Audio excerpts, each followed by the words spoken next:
It was dark and cramped, and I could barely breathe. I tried to move, but I was pinned down by something heavy. I tried to scream, but no sound came out. I started to panic. What was happening? Where was I? I tried to remember what had happened, but my mind was blank. I had no memory of anything. I closed my eyes and tried to calm down. I took a few deep breaths and tried to think rationally. I was in a coffin, that much was clear, but why? And where was I? I opened my eyes and looked around. It was still dark, but I could see a faint light coming from somewhere. I turned my head and saw that the part of the coffin was open. I could see the ground outside, but it was too far away to reach. I tried to move again, but I was still pinned down. I looked down and saw that I was wearing a heavy shroud. It was wrapped around my body and tied tightly at the wrists and ankles. I started to struggle, but it was no use. I was trapped. I closed my eyes again and tried to think of a way to escape. After a few minutes, I heard a noise. It sounded like someone was walking nearby. I held my breath and listened. The noise came closer, and I could hear someone breathing. The coffin lid opened, and a beam of light shone down on me. I squinted and saw a figure standing over me. It was a man, and he was wearing a black robe. "Who are you?" I asked. The man didn't say anything. He just stared at me with cold, dead eyes. "What do you want?" I asked. Still no answer.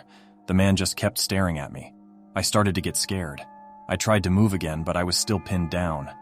"Please," I said, "let me go." The man didn't move. He just kept staring at me. I realized that I was going to die. I closed my eyes and waited for the end, but the end never came.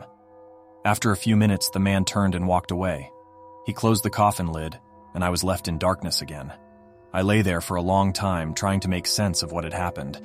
I didn't know who the man was or why he had kidnapped me, but I knew that I had to get out of there. I started to struggle again, and this time I was able to move a little bit. I slowly untied the shroud from my wrists and ankles. It was hard work, but I eventually managed to free myself. I sat up in the coffin and looked around. The coffin was still in the same place, but the light was gone. I was surrounded by darkness. I stood up and took a few steps. I was still in the same room, but it was different now. The walls were covered in strange symbols, and there was a foul smell in the air. I started to walk, not knowing where I was going. I had to find a way out of there. I walked for what felt like hours. The room was endless, and I was starting to lose hope. But then, I saw something in the distance. It was a light.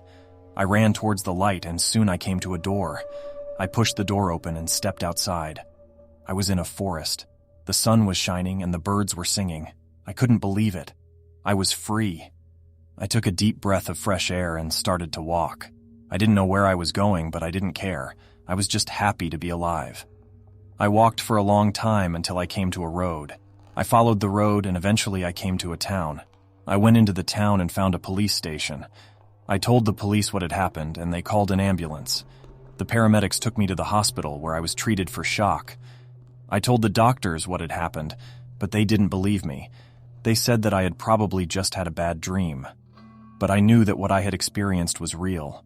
I had been kidnapped and buried alive, but I had escaped. I was a survivor.